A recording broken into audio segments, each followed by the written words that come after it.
Welcome to episode 56 of Instant Expertise Marketing. We greatly appreciate you listening in as always.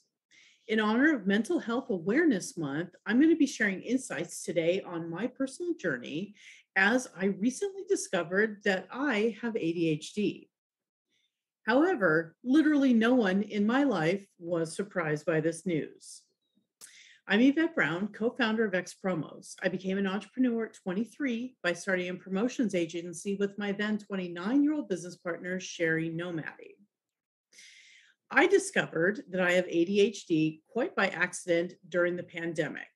And since then, I've gone on a journey of self discovery that has literally transformed my perspective on my past and kind of on my future. And today I want to talk about that and also talk to those of you who are neurotypical about what you might be missing if you don't have a neurodivergent thinker on your team.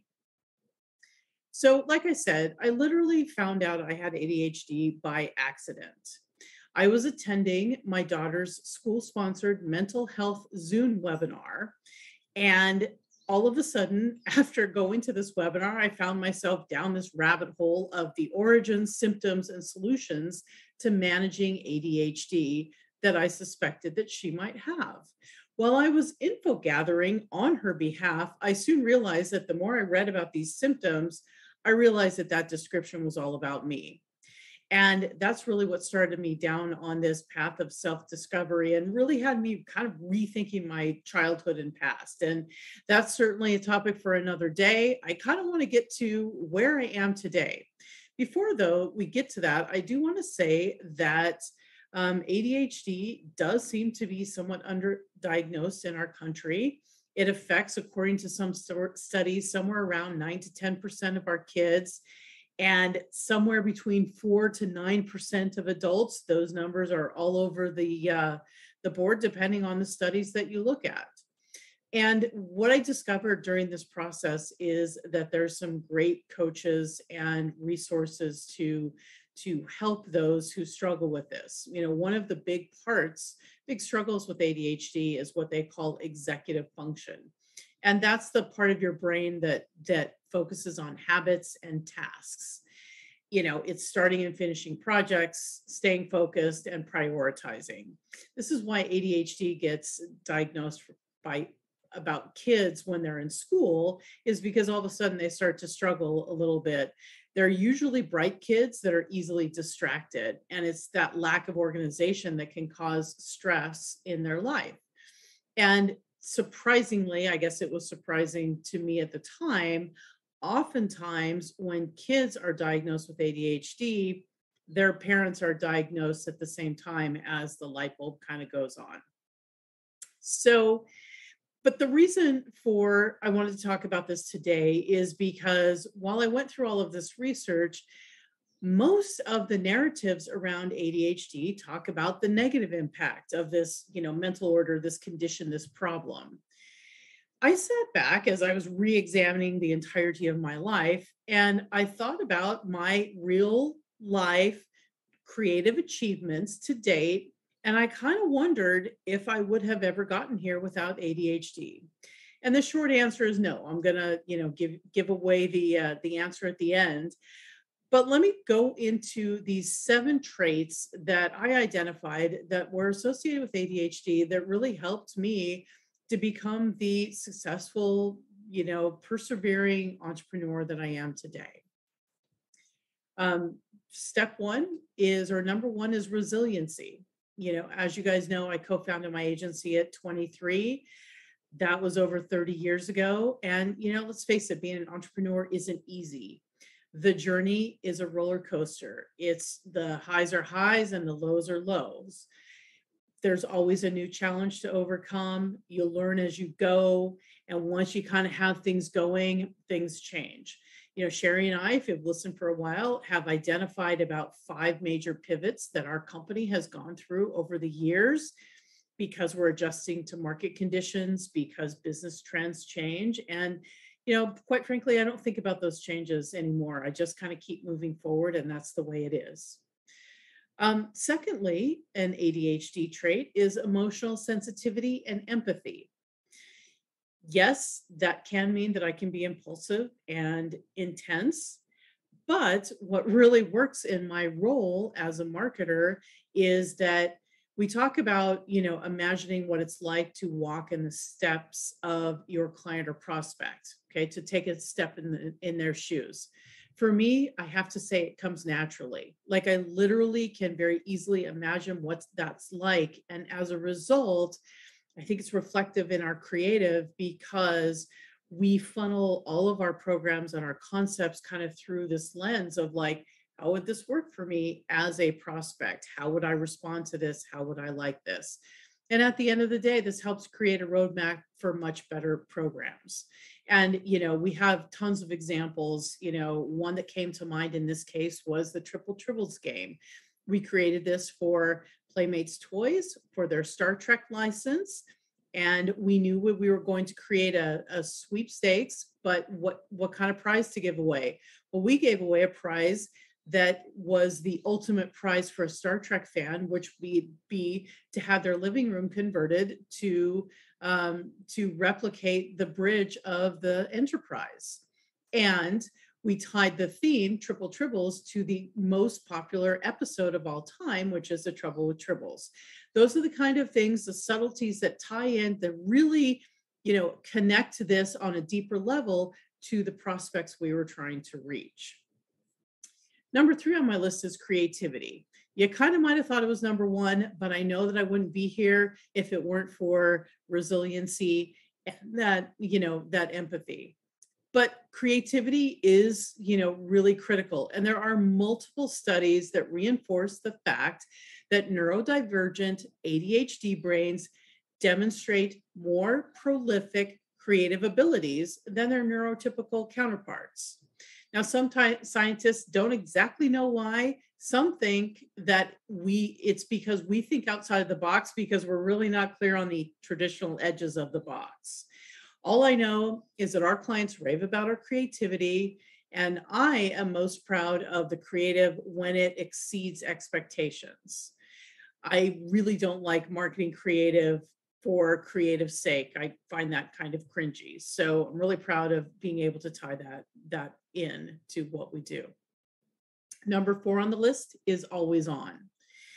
My friends and family will tell you I can't relax. I've never been one to be able to lounge poolside, to chill at the beach, or to do nothing on vacation. I try to explain, and now I have this ADHD thing to back me up. My brain never stops running. It never stops working. It jumps from topic to topic. There's always a lot going on, and that's kind of the way it is. If, however, you're one of my clients, guess what? I'm always thinking about your business. I'm thinking about your campaigns. I'm thinking about what's next. And it kind of works to your benefit. And so, in a weird way, it's a blessing and a curse. And, Sherry and I talk through things because I have to talk about these ideas to get them out of my head.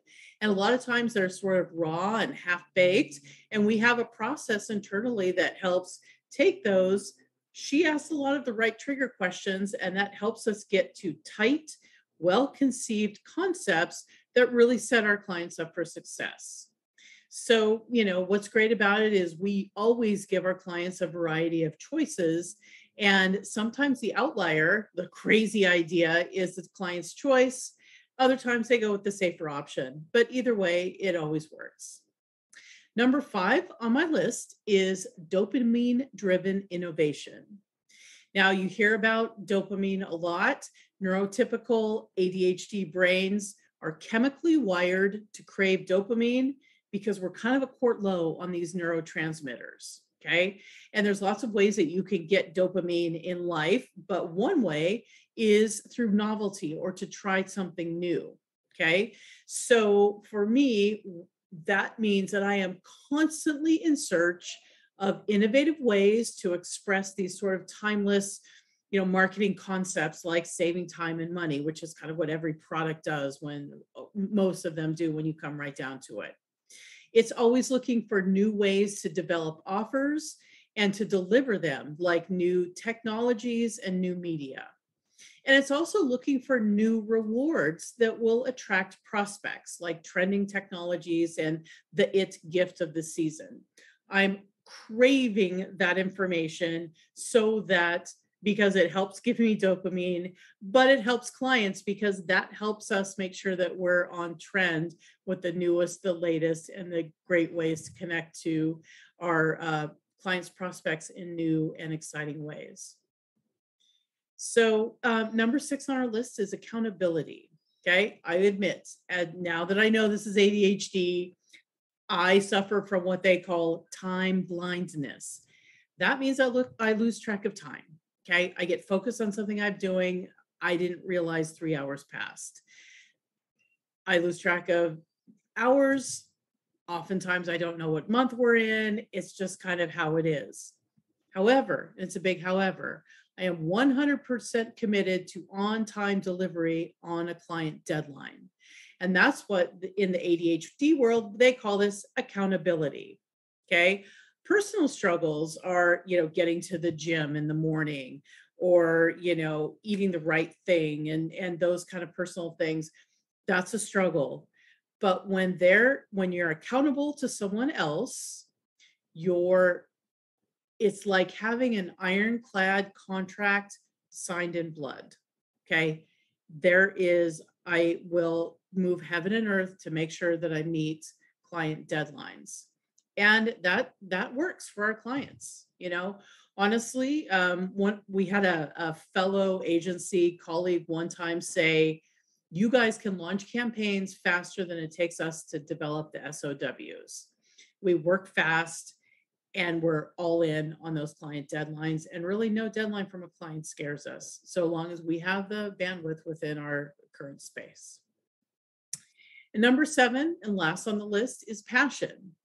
Hand in hand with intensity, this trait means that I'm all in on supporting a client. Okay. As Sherry always says with me, it's kind of all or nothing. And clients know that when we're working on a project, they've got my attention 24/7. When I'm in a meeting, I always kind of have to walk a fine line because on the one hand, I have to thoroughly explain each idea and why it's great because clients may not realize and see it right away. But then I also have to temper my enthusiasm so I don't over explain and we make sure that the clients understand it. And quite frankly, that's what we try and do in these the podcast as well, is not to over explain and really kind of get to the meat of what you guys need to know to be able to take action. So speaking of taking action, let me talk a little bit about what to do next and why this matters. The reason that I wanted to talk about this today is that I know I'm not the only one out there. I've got at least, 10% of the population that has got this kind of crazy neurodivergent brain along with me. And what I wanted to say to those of you who suspect that this might be you is you need to stop beating yourself up. Okay. It's okay that you have a half dozen beverages on your desk like I do right now. It's okay that you don't make your bed every day.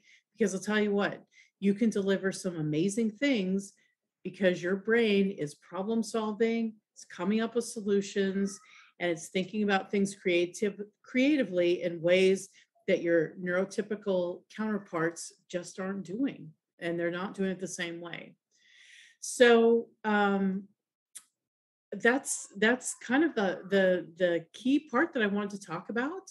I also wanted to say that I do recognize that I am fortunate to have found a path in life that allows me to do what I love every day in the real world, and that I am also surrounded by a network of people and solutions that understand and support me. Okay. I don't feel guilty anymore about the tasks that I don't do well, like manage these beverages on my desk. I'm good with that because you know what? Given the choice, I'd rather make a living by creating brilliant, successful campaigns on the entrepreneurial roller coaster than ride the merry-go-round of doing repetitive tasks to earn a paycheck. Not that there's nothing wrong with that, but that best suits the needs of my brain. So, the other part of this is that if you are typical and you don't have someone with an ADHD brain on your staff, you might want to think about adding someone like that to your group. Um, Even though they may not fit your exact mold and they could, have some challenges with task management and all of that, um, they can really drive innovation in the workplace. Okay. Having team members that perceive the world differently can spark different ideas, approaches to product design, creative thinking. Also helps with general ideas and solutions to new products and even categories. So that's kind of to wrap it up. I did want to say that if you guys check out the link in the show notes, you can see a link to our blog where I actually do call out several studies on ADHD and lots of resources for help and support. Honestly, I found many support resources on TikTok, if you can imagine. There are a wealth of creators inside an ADHD community there that help with just letting you know that you're not alone, helping with hot tips on how to think about things differently. There's some resources that have some amazing planners and other tools to help manage your day and really kind of help you get through. So whether you think you might have ADHD or whether you kind of want to understand it better, check out that blog and you can get some more details on it. And meanwhile, thanks for coming today, and we look forward to having you come back again soon.